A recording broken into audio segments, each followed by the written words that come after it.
This week is the CFP, College Football Foundation, fifth annual Extra Yard for Teachers Week, and then continues this weekend with a nationwide celebration of teachers. And I just wanted to, go on record and say that, how important teachers are, not only in Ohio, Columbus, throughout the country, and how much of an impact they had on my life. And I don't think they get nearly enough credit. That the work that teachers do to our youth in shaping their lives is critical. And so I just wanted to, publicly thank all the teachers again, throughout the state of Ohio, Columbus, and then throughout the country. Miami, Ohio coming in here this week, 3:30 kick. This is a team who's been through, they've been in tough environments before, so they're not going to be intimidated coming into the shoe. And again, several, Ohio guys on that team who will be highly motivated coming in here. So, we got to adjust to the 3:30 schedule and do a good job of preparing and get ready to play a good game. That will open up questions front row middle. Dave.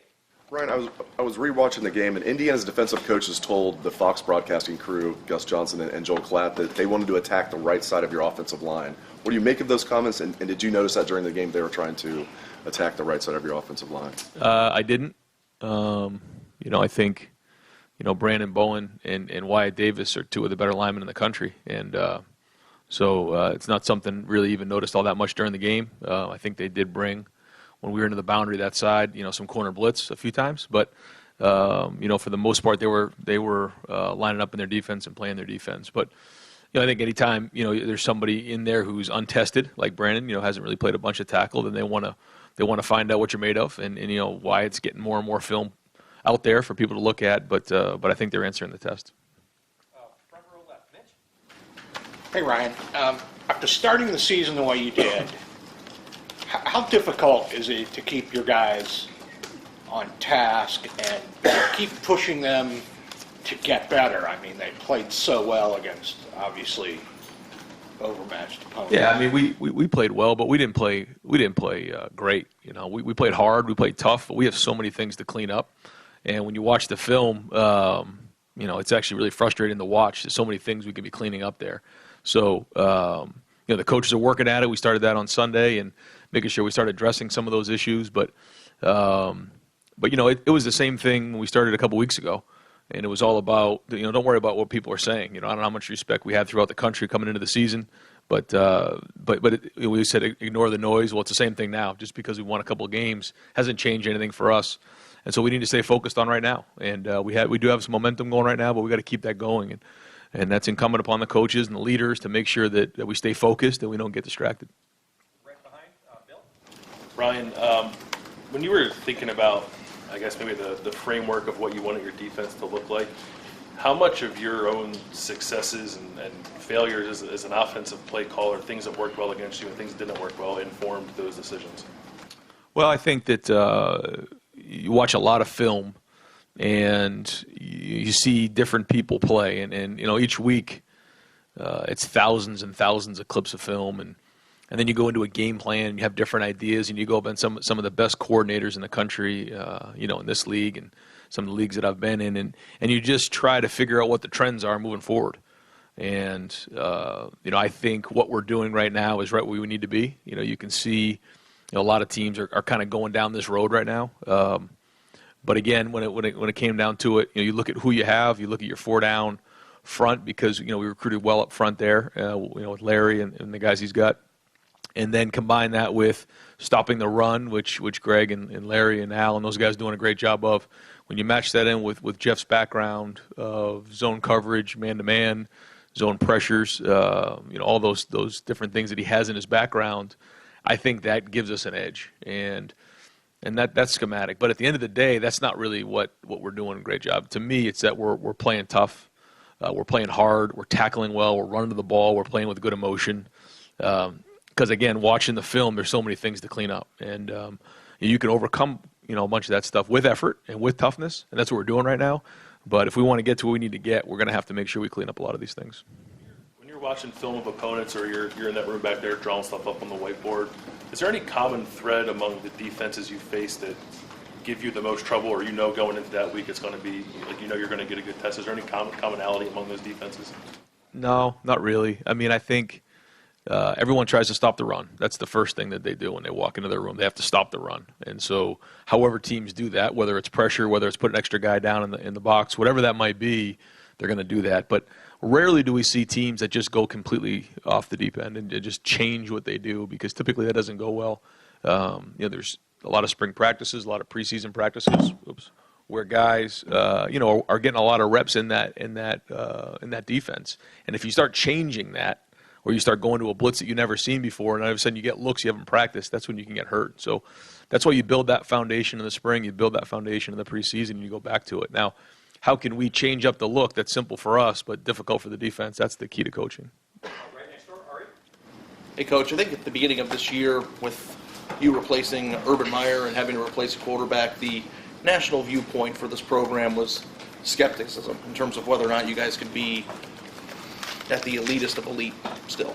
And so far, through 3 games, the way you guys have played, the tone and the viewpoint of this program has shifted from a national perspective. I'm just wondering, how early in a season as a coach, and maybe this is your first year going through this, do you know you might have something? When other people are taking notice, do you internally kind of get that feeling too? And you look around in the room and you look at the film and you see, do you feel like this team has something special? I've felt that for a little while now, yeah, and I've talked to the team about that. I think we can be great. We're nowhere near where we need to be, but we can be. We have the ability, we have the talent, we have the leadership. But if we want to get to where we want to go, we have to take it 1 week at a time. And again, I know it's cliche, but we keep talking about you just have to do a great job today. And today's a really hard Tuesday practice, and if we train the way we train, then Saturdays will take care of themselves. If we stay focused, if we don't get distracted, those type of things. But it's the same thing. It's the same people, I'm sure, who had those doubts early on, and now, they're excited about what they see, and that's great. But that has nothing to do with us. This is about the way we go to work every day, and we have to just stay focused on our jobs. When you look at the position you're in, and I know there's probably not a lot of time for reflecting, but there are so many different routes in coaching to get to this point, to get to the highest point in college football, being a head coach. Do you ever look at the roster? Do you ever look at the film? Do you ever look at the room and go, this is my first year and look what I'm in charge of, and feel, thankful that you are in this position and to be able to, lead a team that's this good this soon in your career? Yeah, I think you always are. I think now is not the time for that. You're just so immersed in what you're doing, and obviously extremely grateful to have this opportunity. But to be around the coaching staff I'm around, the type of people is what makes it special. And this is obviously a special place. And I think right now, the culture's strong, and what we're doing right now is exciting in terms of guys are playing hard. There's great energy and recruiting throughout the team. Guys are playing hard. We're getting a lot of guys on the field. We're developing some of the youth in the program. And so we got to keep building on it. But it's, as we all know, we have to produce each week. It's a performance-based business, and we have to bring it this week. Otherwise, that all goes down the tube. So challenge is to continue what we're doing right now. Far left, Lori. Coach, kind of jumping off Ari's question about when do you know what your team is? When do you start getting a good idea of what your opponents are without going back to, say, a true freshman quarterback's high school film? Is this the time of year where you're starting to get your arms around what you're going to see on Saturday ahead of Saturday? A little bit. You're starting to get more and more film out there, so you're getting a better idea based on what their foundation is. And, they're going to have adjustments in game. But every game it gets a little easier to be able to recognize what they're doing. But I don't think you truly know what a team is until you get towards midseason. Guys start making adjustments, guys make changes, personnel, schematically, whatever that is, to adjust their team, and that's college football. So I think as we start getting in here to the next few games, then teams start to solidify themselves. Since you talked about getting an idea early on that this team had the capability of being something special, what was it that gave you that sense? Just day to day, the type of people that are here, the type of kids that are here, their work ethic, the way that they motivate each other, the way they work in the weight room, academically, all phases. They're the kind of kids that you want your family to be around, you want your son to be around. There's great role models, and my son goes into that locker room, and they're great kids to be around, and there's a lot to be said for that. Front row right, Austin. Ryan, one of the first things you said after the game was, Justin left some yards on the field, and he acknowledged that as well. When you reviewed it on film, what was causing that? Well, there's a lot that goes into it, and again, it's experience. We talked about that going in. That we've won handily here a couple games, but still, the experience of playing quarterback still doesn't have a whole bunch under his belt, and so it's one thing to do it in practice, another thing to do it in a game. And the more reps you have under your belt, the more comfortable you are. And going back and looking at the film on 2 of those throws, I mean, he had a guy right in his face. He did. On the long one to Chris, he had a guy coming right on his arm. And then the touchdown that he missed to Austin, same thing. There was a guy right in his face. So, there's a lot that goes with that. We got to clean up the protection. We got to clean up the throws. He's going to have to make throws. And he gets hurried and he gets pressured. He gets hit. But overall, he's managing the game well. And, just keep watching the film and learning from it.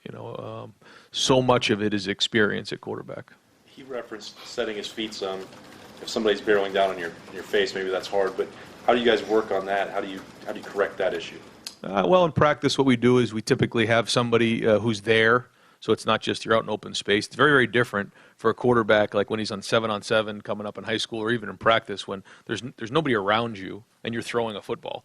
There's always going to be somebody around you when you're in a game. So we'll have people during 7-on-7, kind of stand in there and simulate the rush. Sometimes a coach will jump up in front of him. He'll have to slide his feet, things like that. Sometimes in the drills, we'll throw different bags at his feet to make him feel that presence of a body right there. And again, he's come a long way, but we're continually building on that. But again, I think where he is right now is light years ahead of where I thought he'd be. So we'll just keep working those drills, and the more he feels comfortable, the better it'll be. Second row right, Tony? Ryan, I'm not sure how much college football you watched this weekend. You guys probably got home a little bit earlier than we did Saturday. But there were quite a few mistakes late in games that cost teams the opportunity to win. I'm wondering, how much time do you guys spend on creating awareness, building awareness, and teaching guys on the field, off the field about those late games situations? Yeah, we do a lot of it in the preseason and then in the spring. Preseason, we do a bunch of situations where we talk that through and all the different things. Fridays are typically a really good time for us to do that in walkthroughs where we'll go through these different situations and go through the plays that we would call in those type of situations. Mike and Kevin are really on top of the game management in terms of the clock, when to take a knee, when not to take a knee. When games like this come up, we'll talk about it. We'll actually put the film up and as a staff talk about, what would we do in this situation and what plays would we call, what defenses will we call, and just it triggers great conversation. And so, I think you can overdo it sometimes with those situations, and become distracted, but you got to have your plan ready to roll, and you got to have great communication, and those decisions should already be made before you go into the game. Third row left, Dan? Ryan, you've had some freshmen who have already played 3 games now. How much over the next couple of weeks do you have to have conversations about, which of these guys should we redshirt and which of these guys should we keep playing all year? Yeah, that conversation is going to be happening pretty soon. And, these guys came here to play, and so we want to play with depth, and we want these guys to play. And so, when in doubt, we're probably going to play them if we think that they can help us this season and really create depth.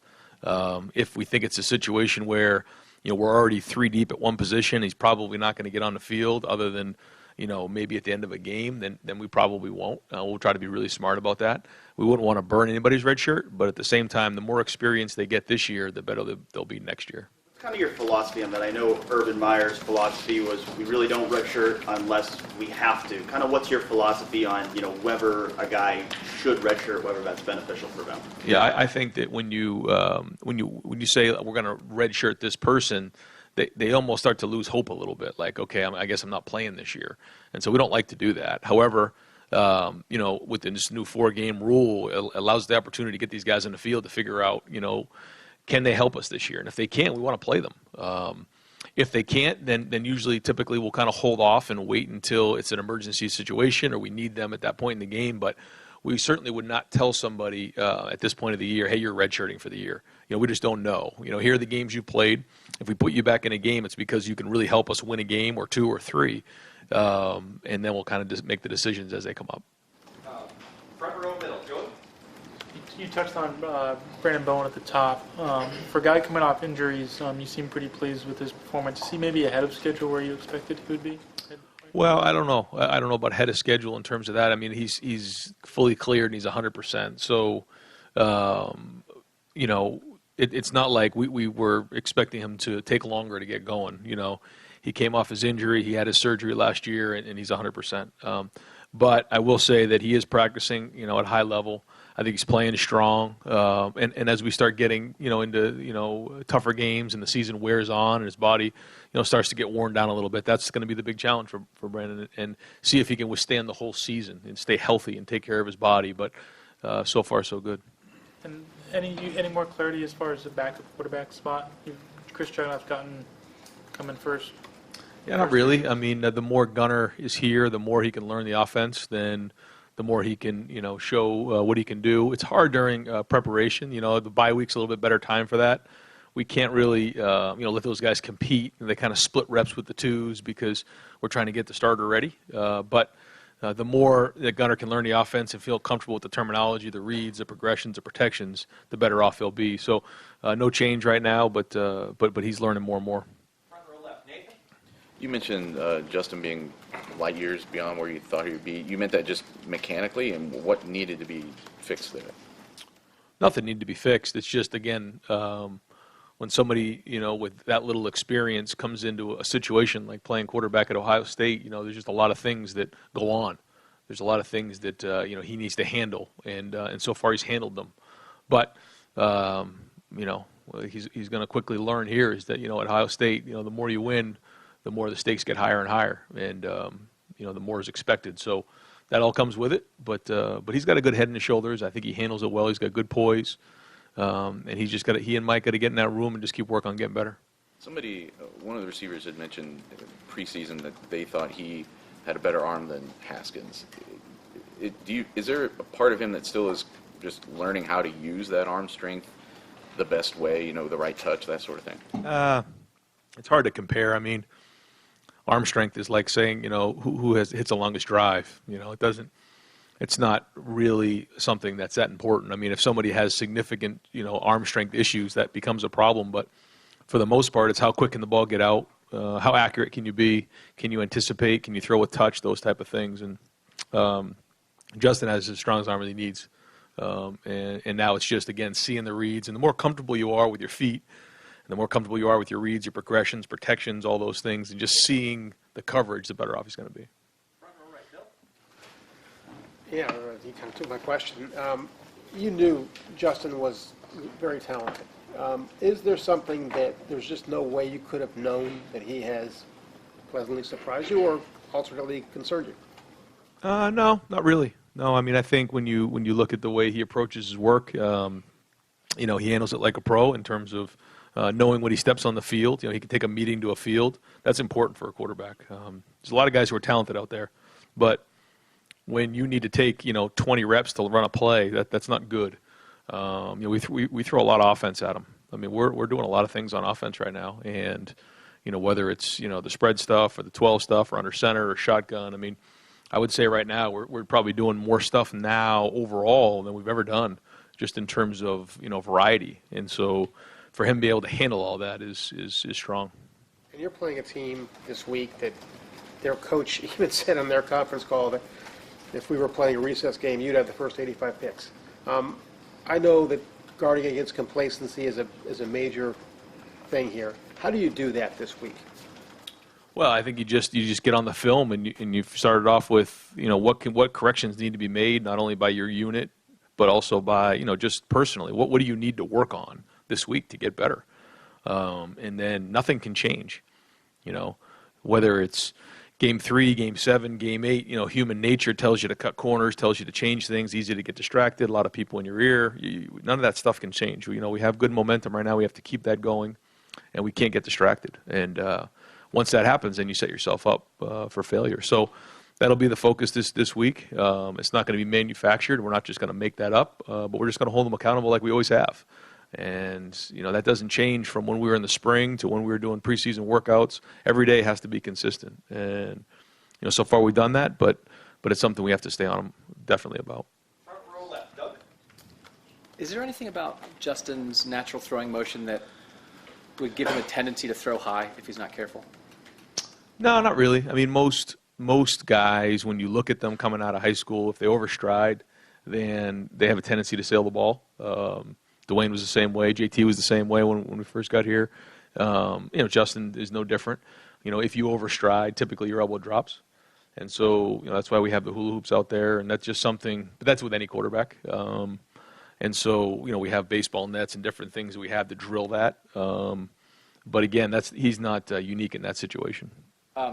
Justin has played well. When we talk to Justin, he's very low-key about it. He's keeping it team focused and all that. Did you tell him to be that way? No. I mean, that's Justin. He's one thing I tell all the quarterbacks is you got to be yourself. There's certain characteristics that all leaders have that really good quarterbacks have, and traits and virtues. But at the end of the day, you have to believe in who you are and you have to be yourself. And JT was very different than Dwayne, and Justin's very different than Dwayne or JT. And so you have to just be yourself in the end. Now there's certain things that we're all working on to make him to be the leader that we need him to be in the end. But that's with any young quarterback. And so we'll keep working at it. And he's good. He takes the coaching. He's very intelligent. And again, all we can ask is that he gets better every week. And along the lines of some of the things asked today, last week when you were talking about this team, you mentioned, I think, the phrase best in the nation a couple times, that you guys want to be the best in the nation at this. Just what context would you like your guys to have in their head of, you got to win Saturday, you got to win in the Big Ten, but do you want a belief or a thought process around here that, yeah, we should be the best in the nation at what we do? Do you want that kind of thought out front? Yeah, for sure. We've talked about it before that we want to be the best at what we do, and we've talked about what that means. Whether it's a sniper in the military or the best surgeon. And there's no small surgeries if you're a surgeon. There's no small games at Ohio State. You got to be, if you're the best in America, then you need to show that every week. And that's our goal. And we're not ashamed to say that. I mean, we want to be the best, but that's another conversation. How do you go about doing that? And that's to stay focused on this game and really just this practice. If you can just focus on this practice right now, have a great Tuesday. Because when we've played good, we've had good Tuesday practices. We've had good Wednesday practices. And when you put that in the bank, when you get into the game, that's what you can fall back on. All right, Tim? Yeah, earlier, several weeks ago, the lament was y'all didn't have necessarily a number 2 running back who had asserted himself. What kind of sense of relief is it, I guess, after the last couple of games, especially after Saturday, to see Master Teague rise to that occasion? Yeah, I wouldn't say it's relief as much as it is just excitement to see him get going because I think we all kind of had an idea what we had, but it was hard because of these nagging things that were going on, and we couldn't get him practicing and get him going. And then, it's kind of the way we've been talking about it leading up to this week. We said we had 3-4 weeks of practice in, and he was just about ready to get going, and he did. And so that was exciting to see for sure. And, he needs to assert himself and start to be a guy we can count on. And when you look at your defense, Josh Proctor had a couple of plays he could have made Saturday on top of it. But who are you seeing that's really rising there? Obviously, Tariq Smith got banged up again last week. I was wondering what his status was, but how much has been able to play those young guys paid off already early in this season? I'm talking about, throughout the defense. Yeah, no, it's hard to pick out one or two guys. I think they're all kind of swarming to the ball, and different guys have flashed at different times. Josh was in a couple opportunities to make those plays. One of them, his eyes were actually looking to match somebody, so it kind of caught him, and it looked funky because it hit his knee. But his eyes weren't on the quarterback at that play, but he was in the right spot to make the play. And he's flying around, he's doing a great job. But there's a lot of guys over there that are working at it. I think as a defense, we've been able to play some of that depth. I think the depth is getting better. They're playing better now as the more experience they have. But again, when you watch the film, there's so much to improve on. There's so many things we got to get cleaned up. So. I wouldn't say there's any one guy, but guys have definitely flashed in their own opportunity when they've been out there. Second row middle, Bruce. I think 3 times now you've said that there's a lot of things on film without, causing the empire to topple from within. Can you share with us, take us inside what they are? I wouldn't say it's one or two things. It's just, alignment, assignment, execution, fundamentals, just all those things that, when we're focusing on playing hard and playing tough and playing physical, you're not talking about those other things. You're not talking about the exact step you're going to take. We don't care, we knock the guy over. Knock the guy back if you're an offensive lineman. Take that ball, put it chin, chin, chin, and run as hard as you can. And so without that, we have no chance. Okay, now can we do that with also high-end execution, high-end fundamentals, and if we can do that, then we can take the next step. You made the comment after the game Saturday that you want to correct without creating resentment.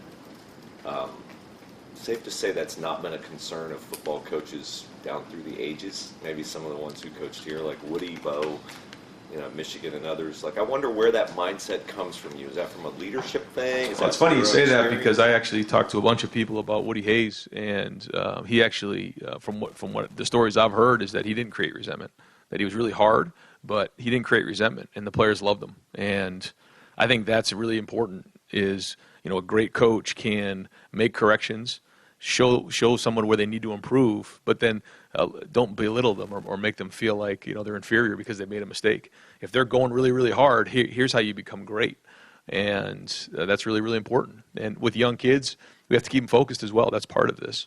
But these guys are willing to go hard, and it just goes back to the whole thing about love. Do they fear you? Do they love you? And I think that right now our guys love us as coaches. We love them, and so that's healthy in my opinion. And so that's our goal this week: make those corrections, don't create any resentment, and keep building. Bill alluded to Coach Martin's comment earlier about the recess, and you get the first 85 picks. I wonder if ever at New Hampshire or maybe Temple, can you think back on a time where you went into a game where it looked similarly unbalanced in that regard, and what's the mindset of the coaching staff when you were on that other side? Yeah, I've coached a couple different places, and all you'd really do when you look into a game is just trying to execute, and you don't worry so much about all that.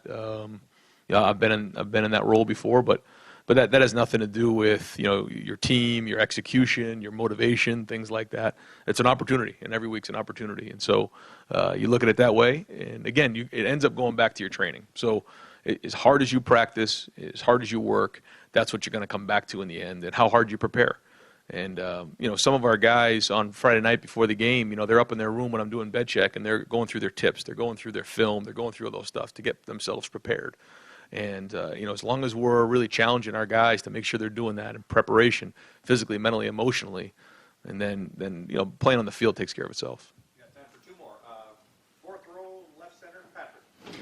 After the game, Justin talked about what he thought he didn't do well. He also talked about going to JK after the dropped touchdown and telling him to let it go. Chris said he also came to him after one of the high passes and took credit for that. I'm curious, just his improvement as a leader. You talked preseason about needing to see more of that. Have you seen that as the season has kind of gotten underway, him taking that ownership? Yeah, I think so. Yeah, and the guys on the team, really respect him and the way he goes about his business. And I saw that same thing too. It's easy to go in the tank after a play like that. It's kind of a routine play. We didn't make it.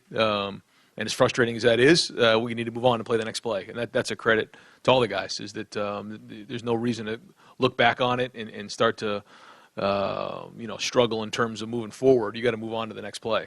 That being said, we got to make those plays. And so that's what we'll drill this week.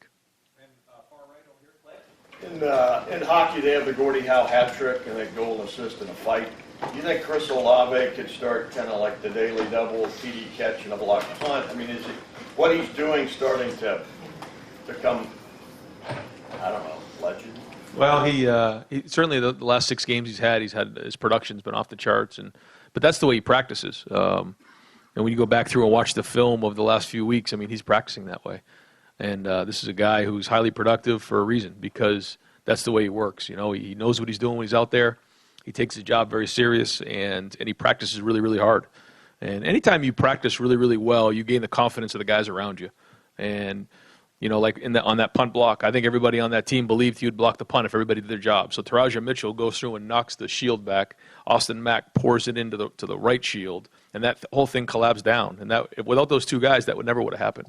And then Chris comes off the edge. So it's belief based on your practice habits. If we're throwing a go ball or we're throwing a post, And we're dropping it in practice, or we're not where we're supposed to be. There's no belief there. But when you do it in practice and you believe in somebody, then that makes a big difference in game, because confidence is critical.